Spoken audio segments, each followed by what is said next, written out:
Today's video is brought to you by Brook Linen. Click the link in the description to shop Brook Linen's Black Friday sale.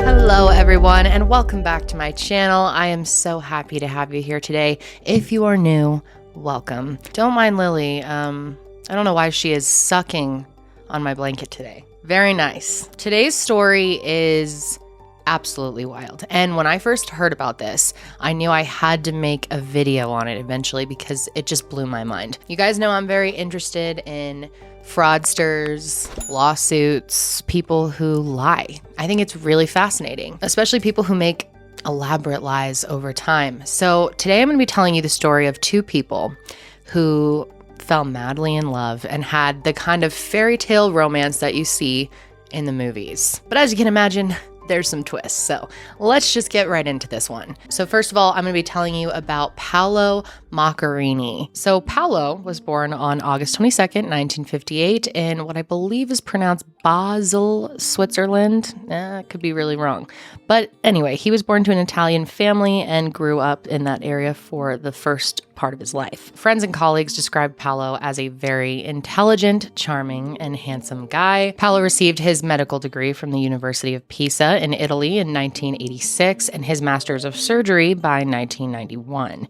In 1989, he took a course on statistics in clinical research at the University of Alabama at Birmingham from 1990 to 1992, and he was also an assistant professor at the University of Pisa. Lastly, Paolo earned his master's in organ and tissue transplantations in 1994, and by 1997, he received his doctorate for the same, all at the University of Franche-Comté. Paolo was also employed by the very prestigious Karolinska Institutet in Sweden. And around the time that all of this happened, he was known as a world-renowned surgeon. He was a big deal. Paolo had an extensive and impressive education and had all the power to make a famed surgeon, which he ultimately became. Now, the other person we're going to be talking about for the most part today is someone named Benita Alexander. Benita was born on April 21st, 1966 in Huntington Woods, Michigan. And she had been through a lot in life. When she was younger, her mother left her, and it was devastating for her. She left her whole family, and it was like 2 weeks before Benita's birthday. And 2 years later, when she got a little older, her father kind of kicked her out, told her she had to go. But even though her childhood was troubling, that did not stop her from achieving a lot in her life. In fact, she graduated magna cum laude from Wayne State University with a degree in journalism, which was always a passion of hers. Benita married her first husband, John Knoll, and the two of them had a baby girl in 2006 named Jacina. However, their marriage did not work out, and it was a pretty rocky divorce and took a real toll on Benita and her daughter. They officially split in 2009, and her daughter at the time were living in New York City together. Benita's friends describe her as an incredibly loyal, caring, good person who also had an incredible work ethic and drive to her. She was gorgeous. She was always kind of done up. She always looked glamorous and had beautiful dark hair and piercing blue eyes. But friends would say that despite how beautiful she was, she had a genuine, down-to-earth heart of gold, and that they never felt like she thought she was better than anyone else. You don't always expect someone to look like that, to be so warm and loving and giving. She just is the most loyal, non-judgmental person you probably will ever meet. She started out her career in journalism just doing local reporting and local broadcast, and eventually that blossomed into much more. Eventually, she became an award-winning documentary TV producer and investigative journalist for NBC News. So her career totally took off, and she was very happy about that, and she was self-admittedly a bit of a workaholic. She was at the top of her game. The two that she has questions about, just get back to me about those. This girl works a zillion hours and never tires and is so committed to her work. However, she says that she always made sure with how much she worked that she made time for the people in her life that mattered most. You know, her close friends, her family, and most importantly, her daughter. So in 2013, Benita started working on a story about a superstar surgeon who was changing the medical world when it comes to trachea transplants. He really seemed to be a trailblazer in that world and was pioneering all types of new techniques and ideas. In fact, he developed a brand new technique to use a synthetic trachea made out of plastic, and this is crazy. But for the procedure, they would actually wrap it in a person's stem cells in order to recreate a fully functioning organ. The synthetic trachea was made of plastic, the same kind of plastic used to make water bottles, and the tube was first coated with the patient's stem cells, and once implanted, the patient's own stem cells would generate new tissue and a functioning trachea. So this was seemingly a really revolutionary technique that could change lives all over the world. People were thinking that with his technique you could do synthetic hearts, synthetic livers, synthetic esophagi, even synthetic parts of the brain. So in spring of 2013, Benita began covering the story. It was a full NBC story on Paolo, the super surgeon, as they called it. And at the time, he was set to operate in Illinois on a Korean toddler named Hannah Warren, who was born without a trachea. Hannah would be the youngest person alive to receive an artificial trachea, making this surgery historical and a major component of Benita's documentary. So Paolo flies in to America for the surgery, and he and Benita meet up a day before they're starting to record this documentary. And Benita said it was just, quote, the weirdest thing. He comes around the corner, he looks right at me, and in that second, something happened. I mean, I got this sort of chill through my body, like there was some sort of electric spark, and I remember in my head thinking, what the hell was that? I'm saying to myself, okay, whatever this is, like, don't think about it. But even though she felt this instant spark and attraction to Paolo, she knew that she had to keep it strictly business professional because they were working together on this documentary and it could compromise the integrity of the piece. And not just that, at this time, her personal life was really not stable. She was going through a lot and she really didn't need a new relationship or a new love interest anyway. So she kind of just shut down these feelings because something really tragic was going on in her and her daughter's life. Benita's ex-husband of 12 years by this time was diagnosed with glioblastoma. And this was really devastating news because it's a terrible type of cancer and it is terminal. It was just really difficult. I knew I was going to have to tell my daughter that her dad was dying. I couldn't even fathom how to do it. She was only 9. She's trying to hold it together for her job. She's trying to hold it together for her daughter. She's trying to hold it together for everybody and everything else except herself. Paolo ended up being kind of an emotional support for Benita during this time. The two of them would start going out to dinner to talk about the piece they were working on, but he would also give her medical advice and try to, offer some comfort during this very difficult time. He gave me really sage, solid, kind advice. I have amazing friends, but I was in Illinois. They weren't there. And I needed someone to lean on. He was really comforting and really helpful, during that period at a really critical time. Benita also learned during these dinners that Paolo was separated from his ex-wife, but the divorce had not gone through yet, so he was technically still married. Unfortunately, by the time Benita's ex-husband went into hospice, he fell into a coma, and it became clear that she wasn't going to be able to say goodbye to him. But Paolo actually gave her a lot of advice about healing and kind of came up with other ways that she could say goodbye without actually saying goodbye and give herself some kind of closure and really heal from the whole thing. And she thought it was a really good idea and ended up asking Paolo for his help. So Paolo took Benita out on the back of his motorcycle and the two of them went up to a lake just to throw John's favorite flowers in. And Benita said this was the day, the real start of their whirlwind romance that was yet to come. Well, I did what I had to do and he hugged me. He could see the pain in my face, and I didn't resist. And it wasn't just a quick hug. There was something really sort of intense about it. I remember thinking, I'm falling for this guy. That was the moment I knew. That day marked the beginning of our romantic involvement. Their romantic relationship hit the ground running.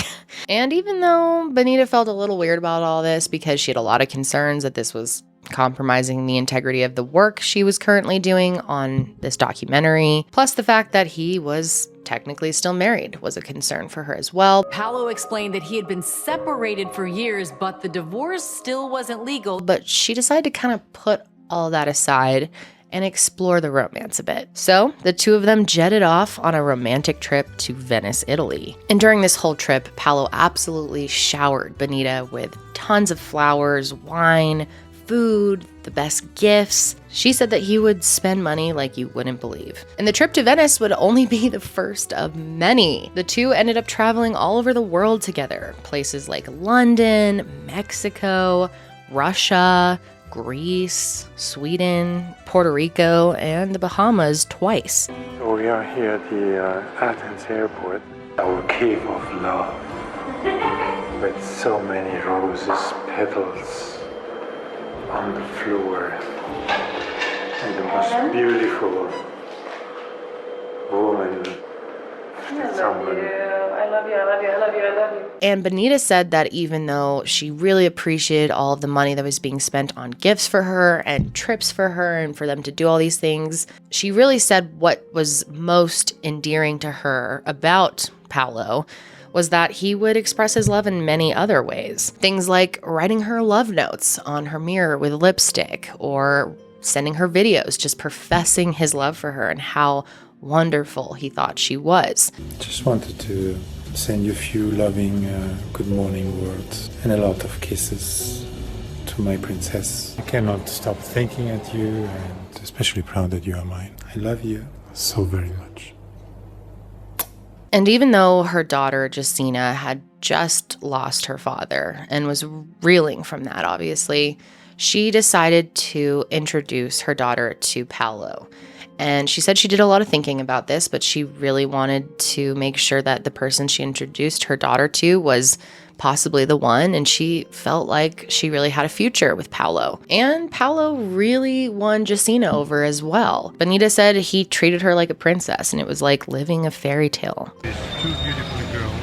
Benita said at that point they were just crazy about each other. Their love was super strong, their connection was amazing, and she really felt like she had a future with Paolo. So Paolo proposed to Benita on Christmas of 2013. There's actually a video clip of it, and he very casually just hands her the ring box as if it's some random gift, and when she opened it up, she saw a diamond ring and figured it was probably an engagement ring, so she kind of gave him a look, and he nodded that yes, it was. And Paolo said that this ring actually cost him over $100,000, so Benita was just floored. I mean, she was just being constantly showered by this guy with gifts and praise, and it was like something out of a movie. Paolo was the type of guy that was constantly looking for ways to impress Benita, to really wow her, and just seem like, you know, such a well-rounded catch of a man. One of the things that Paolo didn't do, although he spoke 7 languages and wine and dined her all over the world, you know, he was very well-rounded on the outside. But one of the things that she wished he could do was dance. Dancing was a big part of her life, and she'd always want to salsa dance with him.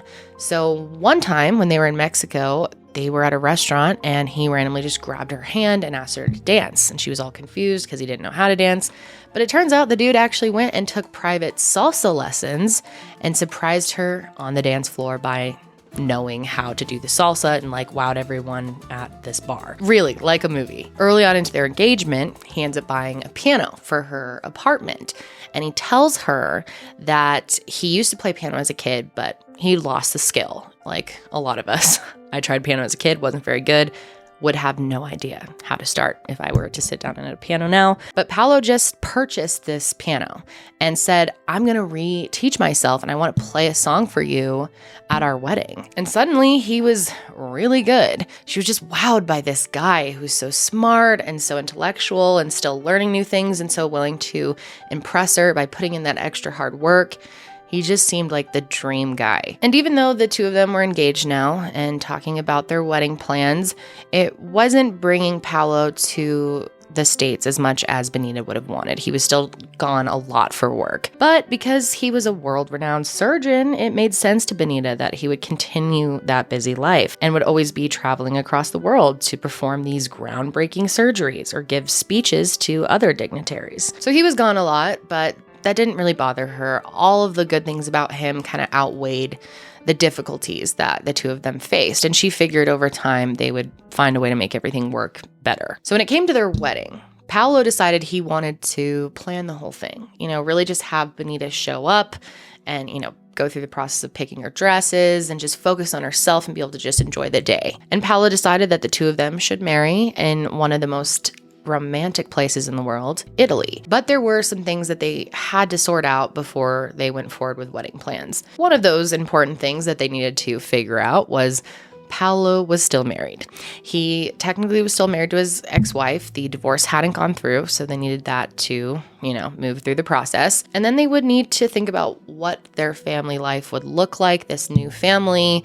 How are they going to include her daughter and really make everyone feel comfortable? And the biggest thing with that was figuring out where they were going to live and how they were going to balance their two busy careers. But a major issue in their relationship that just continued to be a problem was how often Paolo was gone. And during these times, he normally wouldn't communicate with Benita much. Sometimes it would be just random too. Like he would be visiting her and then suddenly have to travel somewhere for an emergency surgery. But Paolo made it clear that his clients were kind of high-powered individuals, so Benita was kind of understanding of these last-minute trips. He held positions in London, Russia, and Sweden, so Benita would often not know exactly where he was going for days or sometimes weeks at a time. And like I said, much of the time that he was gone, he became unreachable by phone because he said he was busy with surgeries. But by the time that they started to actually plan out the wedding, Paolo was even more adamant that he really plan it and control the whole thing and that Benita just show up. He said that he would handle all the details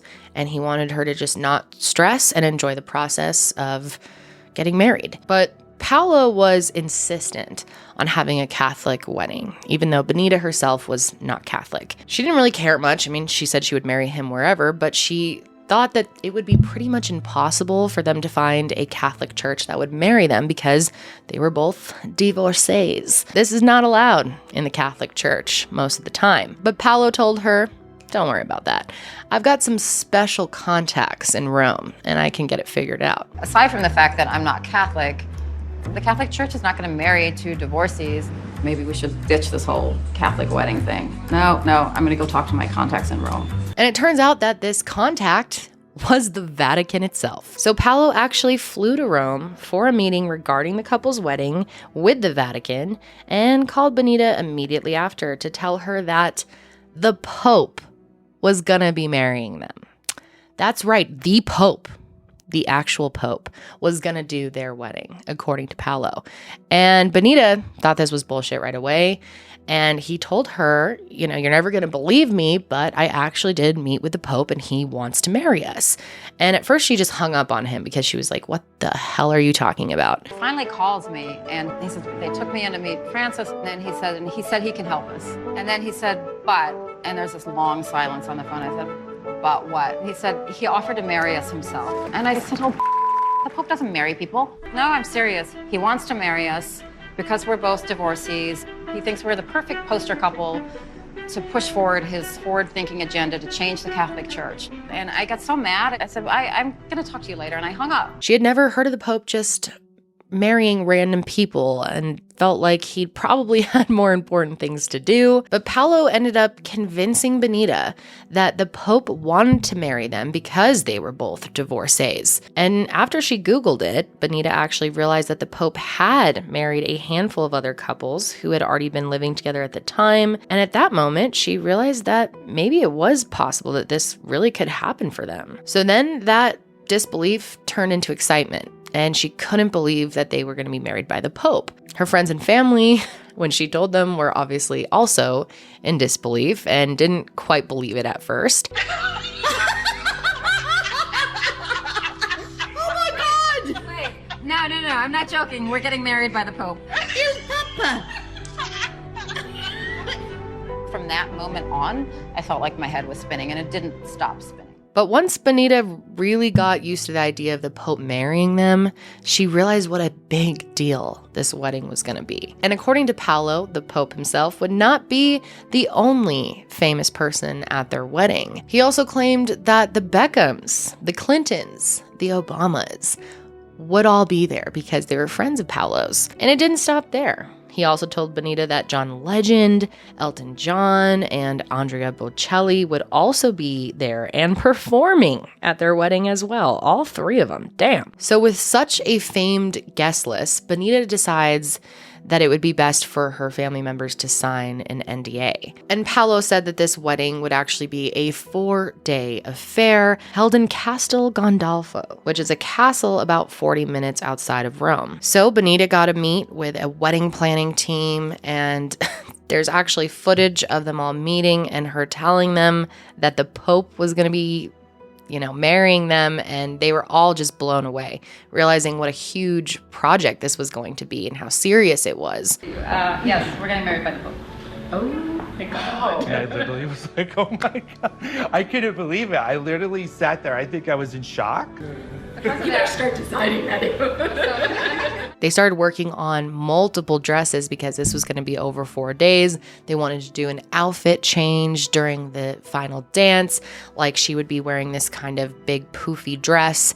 And then during their first dance, he would rip off the dress and they could show off their salsa moves, rip it off with something underneath it, of course. And Benita was in fairy tale land. I mean, all her friends were really excited. Everyone just could not believe what this wedding was being described as, what they were going to be going to. Her friends and family were very excited to be going, but also a little nervous about the whole thing, trying to figure out what they're supposed to wear to an event like this. It started to feel like it was a bit of a royal wedding. All these famous people were going to be there. The Pope was going to be there. What should their dresses look like? What should Benita's dresses look like? And that's really where her focus lied, because Paolo was supposedly doing everything else for the wedding. But before the wedding even happened, things started getting rocky. In 2014, Benita planned a trip for the two of them to visit California to celebrate Thanksgiving as a family. And around this time, Paolo started telling Benita that he was worried about people who he called his enemies. He was under extreme stress, according to him, because of people who were against him and his work. And not long after hearing about his enemies, Benita wakes up to a news article stating that colleagues of Paolo's at the Karolinska Institutet were accusing him of scientific misconduct. These doctors who had worked alongside Paolo were particularly concerned with his new procedure involving trachea transplants. 6 of the medical journals where Paolo had been publishing his research were fraught with lies and falsifications, according to these colleagues. We went through 6 of Paolo Macchiarini's articles. We could show that there was lies and falsifications in the articles he'd published. And the news started to spread. A lot of people were hearing about it, and Paolo was very stressed out during this time. But whenever Benita would ask him about these allegations, he would maintain his innocence, say that none of it was true. And she wanted to believe him, wanted to support him. He also said that this is kind of criticism that comes with anyone who's developing a new procedure, and that they always expect complications. But minor failures and complications really doesn't cover the situations that were unfolding with his patients. Hannah Warren, the Korean toddler who Paolo operated on just months before, had passed away before she even made it out of the hospital. It was devastating to her family and so many of the people that worked with her, and Benita was devastated too. This was a story that she was covering. She had gotten to know this little girl and couldn't believe that this had happened. Meanwhile, all of the stories about Paolo's alleged scientific misconduct continue to make headlines, so Benita jumped in to help him out as best she could. Her sister-in-law remembered the entire dining room just being covered in paperwork. She was going through tons of files, going into full PR mode, trying to save her husband's career and reputation. Shortly after the news about Paolo broke, the two of them went back to Italy for a nice weekend getaway. And during this brief vacation, Benita started begging Paolo to take her to where they were going to be married. She wanted to see it for herself. He was really resistant. It's just one excuse after the other, and I couldn't understand what the resistance was. I'm like, please, I want to see this place. But eventually he caved, and he ended up taking her to Castel Gandolfo, where he showed her the grand entrance that she would walk in, and the lake where there would be a huge fireworks show, and the city hall where he said their wedding paperwork was already inside and waiting for them to sign. But during the entire trip, Benita noticed that Paolo seemed annoyed. Something was off. He seemed not himself. When she kind of pressed him about it, wondering why he seemed to be in sort of a bad mood. He said that he was fine. He was just stressed out about all of these allegations and lies being spread about him. So not long after that trip, Paolo actually asked Benita and her daughter to go ahead and make the move to Barcelona. And he told her that they would live in a beautiful home together and really start their lives. This is the place where you and I will live for the rest of our life. I love you. He convinced Benita to quit her job, and she did, which was a big move for her and scary to do, but she had trust in him. They also pulled Jacina out of her private school and made the plans to move to Barcelona. But when it came down to it, there were 3 to 4 separate instances when they were supposed to leave, but Paolo would be called into emergency surgery and have to fly out somewhere suddenly. And again, she was frustrated by this. She was a little annoyed, but she understood that his career was incredibly important, especially with her quitting her job. He was now going to be the sole breadwinner for their family. So she just tried to be cool about it all. So about 8 weeks before the two of them are supposed to have this grand wedding with all these celebrities there in Rome, married by the Pope, Benita is at a spa with her friends, just having a chill spa day. She's just sitting there, and then suddenly she gets an email, and she starts reading this, and everything falls apart in a few seconds. I see this email, and it's from a colleague, and it says, "We need to talk." And it has a link to an article that shows that the Pope is not going to be in Rome on July 11th. He's going to be in South America. The wedding was supposed to be July 11th, 2015, and the Pope would not be there. So obviously this immediately raised a bunch of red flags for her. And this article made it really clear that the Pope had also planned this trip a long time ago. Benita, of course, felt sick as soon as she read this. I mean, her whole world kind of came crashing down in an instant. She was absolutely furious and called Paolo immediately and demanded answers, asked him what the hell is going on. But his manipulation and lies only continued. He made up quite an interesting story. He said that Pope Benedict was trying to undermine Pope Francis because of his progressive agenda, that he was trying to stop him from being able to be involved in their wedding. According to him, the Pope had made some more kind of radical ideas for the wedding day, including Paolo being able to get communion even though he was divorced, which is typically not allowed. He also told her that the Pope wanted to have anyone who was gay at the wedding be able to get communion as well, and that this was going to be a real statement to everyone about the direction he wanted to push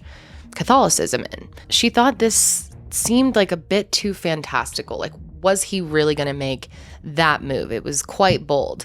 But they accepted it, and they were all really excited about it when she first found out. So he really just blamed Pope Benedict for it all, said he was trying to stop this wedding from happening, and that he was going to fly to Rome to fix this himself, get to the bottom of what was going on here. But Benita was not falling for the bullshit anymore. She had felt like she really woke up to who Paolo really was and the lies that she was constantly being fed. So she began to question everything he had ever told her, everything that he had ever promised her, and she began making phone call after phone call to the venue they were supposed to be married at, the caterers they were going to be working with, and asked them about Paolo and their wedding. But no one knew anything about their wedding. No one had even heard of Paolo. Obviously, she felt incredibly frustrated. First of all, just that he was lying to her, but also because these were calls and things that she could have taken care of months ago. I mean, this is like a couple weeks out till their wedding.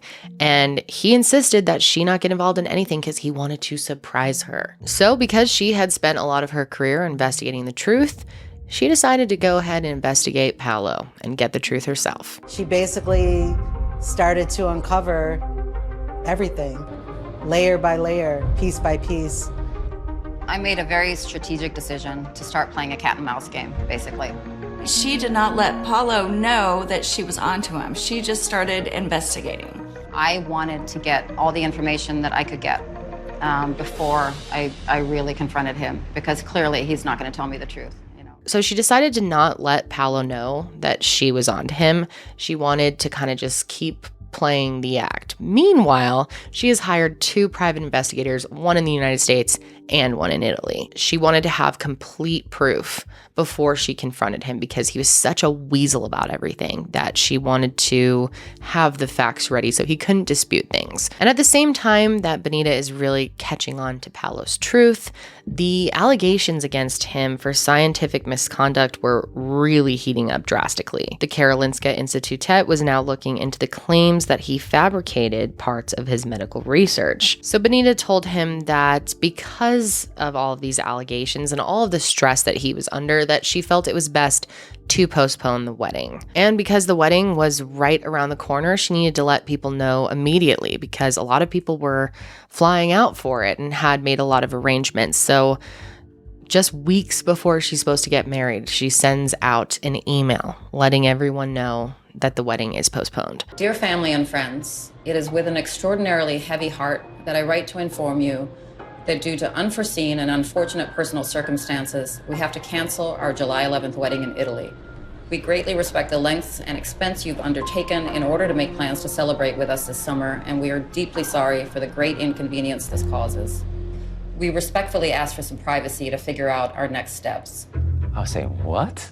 My jaw could have been on the ground. It would have been on the ground. So one of the ways that Paolo was able to explain his special connection to the Pope and why the Pope was willing to marry them was because he was the Pope's personal doctor, apparently. But after her own investigation, Benita learned that Paolo was in fact not the Pope's personal doctor. And they gave her a statement saying that there is no personal doctor of the Pope with the name Macchiarini. The Pope has surely never promised to officiate the wedding of Macchiarini and doesn't know someone with such a name. On the 11th of July, the Pope was traveling in Latin America, and this was on his agenda a long time before July. This is enough. It also became clear very quickly that Paolo did not know the Obamas, Elton John, John Legend, or the Clintons, or any of the other famous people he claimed to know. And remember the $100,000 engagement ring that Paolo bought Benita? Well, she got it appraised, and turns out that bitch was only worth $1,000. And the Italian private investigator that she hired ended up finding out that Paolo was still married to his wife, whose name was Emanuela Pacchia. She couldn't believe it. He was still in an active marriage. But at this point, once she figured out all of these lies, she had already quit her job, changed a ton of her life, introduced her daughter to this guy who was supposed to be a big part of her life going forward. Not to mention, she pulled her daughter out of school so that they could move, and they had spent at least $50,000 already in wedding arrangements. But despite all of these terrible truths coming to light, Benita still wanted to go to Italy when they were supposed to get married to continue her own investigation. She actually booked her flight for July 11th, 2015, which was the day that she was supposed to be marrying the man of her dreams. But instead, she toasted herself with a glass of champagne in between tears on the plane at 6 p.m., which was the time that they were supposed to be saying I do. She said she wanted to go to her venue and take it all in, all the stuff that she was never supposed to have. And she also wanted to go to Barcelona for herself and see the house that Paolo had so clearly been hiding from her this whole time. So two of her close friends, Lee and Nancy, also had their flights for the wedding originally, and they weren't able to cancel them. So they decided to just join her out there. And the three of them kind of went on this quest to find out more. While they were in Italy, her friends suggested that maybe she put on one of the gowns that she was supposed to wear over the 4-day wedding celebration and take some photos. So she did that. And she said it was kind of devastating, but also empowering to do so. And it gave her the courage to keep on going and find out more of the truth. So after all of them left Italy, they went to Barcelona. Benita was convinced that the house that he had been hiding from her was kind of the missing link. And during this whole time, Benita and Paolo are still texting. In fact, she told him that she had gone to a lake in upstate New York for the weekend, and he claimed that he was working in Russia at the time. So the three of them took a rental car out to Barcelona. I told him that I had gone to a lake in upstate New York with some friends because the wedding weekend was too emotional for me. He has no idea I'm in Europe. We're in Barcelona. We're getting ready to do a little road trip. Also known as a stakeout. And Benita wore a blonde wig to disguise herself, and they drove up the long hill to Paolo's home. As they drove, they would pull off on the side of the road and take pictures of them, flipping off the camera. I mean, it was clear what their mission was. They were trying to keep it light and fun, and it was kind of the only way that Benita could keep herself going. And as they approached this house, Benita actually saw Paolo outside of the home and realized that he was definitely not in Russia. Just another lie. And she actually starts recording him. And you can tell she's just so angry when she notices that he's not alone. He's actually with a woman and 2 kids. I'm in the car. My heart is pounding when I saw him come down the steps with his dog. He's there. You. You lying sack of. Yeah, I see you. In your white shirt and your black shorts and your gray hair. You. 2 little kids coming down the stairs. Wow. My heart is in my chest. I want to puke. And we know that Paolo had another wife in Italy who he claimed that he was still in the process of getting divorced from. But this woman was someone completely different. At first, she wanted to get out of the car and just confront him, but she said she felt paralyzed.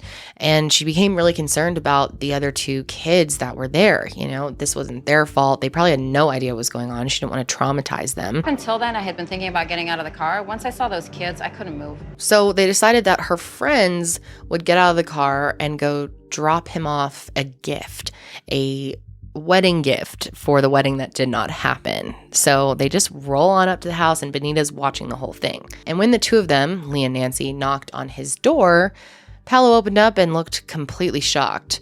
And all he said was, "Wow." Hola, Paolo, ¿cómo estás? Her friends talk about how he was clearly nervous, just kind of shifting his weight from side to side. His eyes were darting around like he was trying to figure out what lie he had told them and how he was going to explain this house. Like he knew something was going on, but he was kind of trying to maintain that smoothness. To keep their cover, though, they said that the only reason they were there is because they had non-refundable tickets for the wedding, so they just kind of made a trip out of it. And so they wanted to just stop by and give him this gift. Estamos pasando porque nosotros teníamos vacaciones para la boda. Oh, yeah. Thank you so much.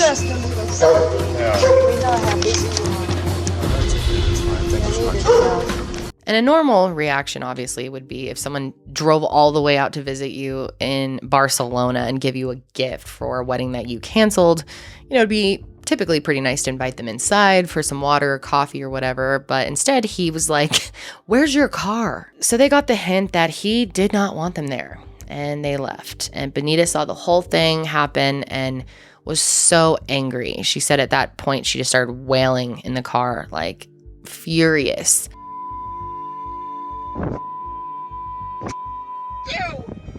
And driving away from his house in Barcelona and seeing him go back up the stairs into the house was the last time that Benita would ever see him. So after this, she decides to go back to the States and try to pull her life together. One of the first things that she wanted to do, obviously, was get rid of all of Paolo's shit in her house. She didn't want any reminders of him, and one of the biggest reminders of him was the piano. So she actually sold it to this woman on Craigslist, and the 2 of them ended up becoming friends. And a few months later, a few months into their friendship, they were on a trip together. And that's when this woman mentions to her that that piano she sold her a few months earlier had pre-recorded classical songs on it. And at that point, her jaw dropped and she looked at me and she's there busy driving, and then she flips her head and looks at me and she says, "You're kidding me." So I said, yes, I mean, it has a lot. It turns out that piano could play all by itself. And that video clip I played earlier in this video is a pre-recording with him pretending to play. In fact,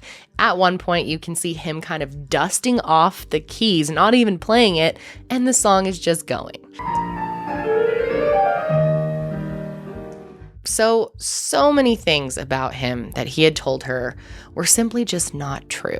It took a huge emotional toll on her. It was very hard feeling like this person was her whole future, her whole world, and then having it all crash down in an instant. But she now felt like she had a responsibility to expose Paolo for the man that he really was, because She feared that this guy was operating on people, and there were a lot of complaints and concerns about his practices. So Benita ended up writing 2 emails to the Carolina Institutet to tell them that Paolo was not the man that he was claiming to be. But what Benita didn't know is there was others doing this too. A lot of the colleagues who had caught on to Paolo's misconduct were also trying to bring it to the attention of the public and his employers. One journalist in particular, Adam Suralski, had heard of Paolo, the world-renowned surgeon, who had actually been having an affair with a TV producer who was covering his story, and he decided to go ahead and look into Paolo. He wrote down all of the places that Paolo had claimed to have been, studied, or worked. He thought it was just crazy that this was a big lie perpetuated by someone who was really at the pinnacle of their profession. So he said he decided to do a deep dive and pulled every CV he could find from any conference he had ever been at, any medical institution that had ever had him, and I actually put them all on a giant spreadsheet. And when he looked at everything that Paolo had claimed to do, he realized there was no possible way it was true. He realized that if his claims were true, he would have had to be a tenured professor at 4 universities all at the same time. Paolo had listed that he was at University of Alabama receiving his master's degree in biostatistics at the same time that he was doing a fellowship in thoracic surgery. So the journalist, Adam, contacted the university and found out that the biostatistics degree was fake, and so was the fellowship. It became clear that he was lying about what he had done in the United States and what medical training he had received. And obviously that is all very concerning for a guy who is performing serious, groundbreaking surgeries and working on people's throats. And to make matters even worse, Adam actually discovered that Paolo had lied about teaching at a university in Italy, and some of his colleagues actually knew about it and had been trying to raise the alarms for a while. So now it was extremely clear that Paolo was a giant fraud. He had lied about his qualifications and his experience, and he was now traveling the world performing human experiments, pretty much,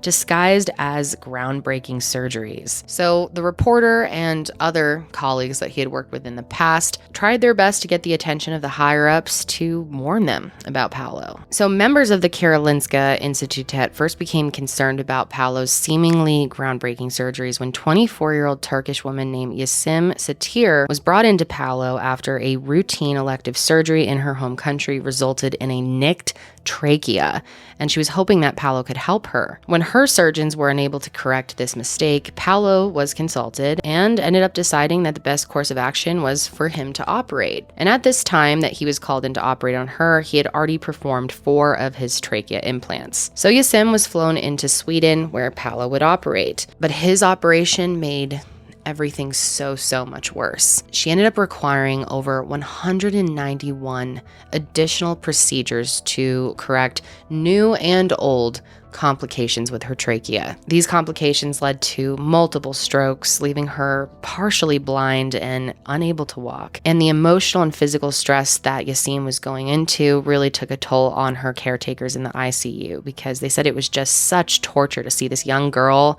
and how badly she was suffering. It was obvious that she was not getting any better, so her care team started looking more into Paolo. And after looking through his medical papers about his successful and groundbreaking surgeries, once again, it was clear to them that things did not add up. When comparing the documentation published by Paolo versus the actual medical charts of the patients, they realized that Paolo had been falsifying data to make his surgery look better, the results to look better. For example, one of his first patients back in 2011 who went through the procedure became much worse after the procedure. But Paolo reported that he was asymptomatic and also tumor-free, and he claimed that a healthy trachea was developing for the patient. However, a real biopsy showed that the trachea was completely dead. The patient ended up with a collapsed lung, because of the operation. Another one of his reports was written in a way that made it seem like his patient was doing well and recovering post-surgery,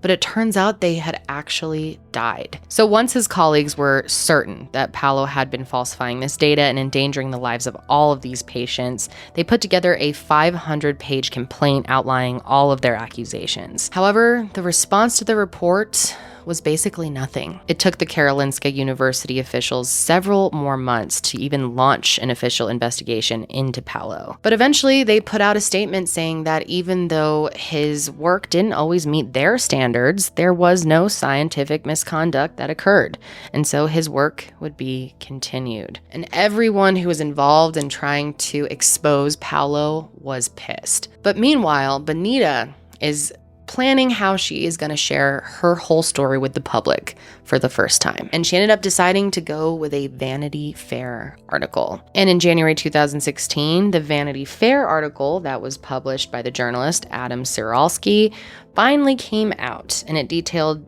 all of the personal and professional misconduct of Paolo. And when the public heard about all of the details and all of the fraudulent activity of Paolo, people were pissed. And not long after the Vanity Fair article came out, an additional documentary was published called Fatal Experiments. And it really raised additional concerns about his techniques. And they even published footage of Paolo admitting to an issue with one patient's artificial trachea, even though he was still moving forward with another patient. And during all of this, Paolo just deferred the blame, saying that these patients who had lost their lives died from prior complications that were underlying. He denied everything and said that it wasn't his work that led to their deaths. It's difficult. It's difficult to be attacked and be on the front pages, and at least we would have done something wrong, then I would understand it, but I believe we didn't. However, the public just did not believe him, and with all the additional information from the Vanity Fair article, it just was not going to work. So the Karolinska Institutet had no choice but to further their investigation. And during this investigation, the leadership of both the Karolinska Institutet and the leadership of the Nobel Prize Committee in Medicine all resigned. They finally ended up deciding to reverse their initial conclusions on Paolo. They suspended him and found him guilty of scientific misconduct. And to this day, only 1 out of the 8 people who received an artificial trachea from Paolo is still alive. And that person actually had their trachea removed and replaced with a donor organ. I want him to go to trial. I want to go to the trial. And I want him to look around that courtroom and see the families of the patients whose lives he destroyed, and see my face, and at least be forced for whatever few seconds to look at us all in the eye and maybe understand what he did. And then I want him to be held accountable. I think he needs to be behind bars. Benita's last communication with him was a long text saying, jigs up, I know it all, you're a fraud. How could you do this to me? And it was a long message, and all that motherfucker could say back was, wow. Just like before. It's just his favorite response, a good wow. In the end, Benita says that she's most angry about what Paolo did to her daughter. She's an innocent child who lost her father to cancer, has been through so much, and really had hope that Paolo was gonna be a great person in her life, a father figure potentially, and all of that was ripped away from her. Paolo was officially indicted for aggravated assault for 3 deadly procedures that took place in Sweden, and as of right now, he is continuing to deny all charges, and trial is supposed to take place sometime in 2022, so we'll have to see how this unravels. But that's all I have on this story right now. I might have to revisit it when the trial is going on. You'll have to let me know if you'd be interested in that. But I definitely want to hear your thoughts on Paolo and the entire situation. It's really hard to believe and hard to wrap your mind around really how many fraudulent doctors there are out there. The fact that he was able to just fake his credentials, fake his experience, it's scary, man, thinking about it. What do you think about the whole wedding and the Pope and how it was all a big lie? How do people keep that going? How do you get through your day? How do you sleep at night when you're lying to so many people who you claim to love and care about? It's just like a whole new level of crazy. I haven't heard a fraudulent romance like this since the Lizzie McGuire movie, so I had to share this one. Sing to me, Paolo. This is what dreams are made of. But before I go, I want to thank today's sponsor for making this video possible, Brooklinen. Guys, we spend a lot of time in our lives sleeping. Like, it's honestly kind of scary when you think about it. But with all that time you're spending in bed, you want to make sure that you are comfortable.